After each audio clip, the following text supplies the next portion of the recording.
Senate President Cheese Escudero is dismissing allegations that he made multi-billion peso insertions in the 2025 national budget, calling the reports a mere demolition job traced to the House of Representatives.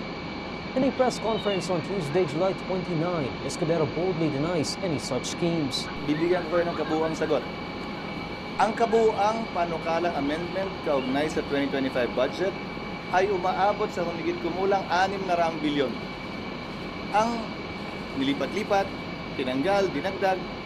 So kung totoo man yung sinasabi nila na 150 billion ang binago ng Senado, nasaan yung 500 billion yung pagbabagong yun? Saan ang galing?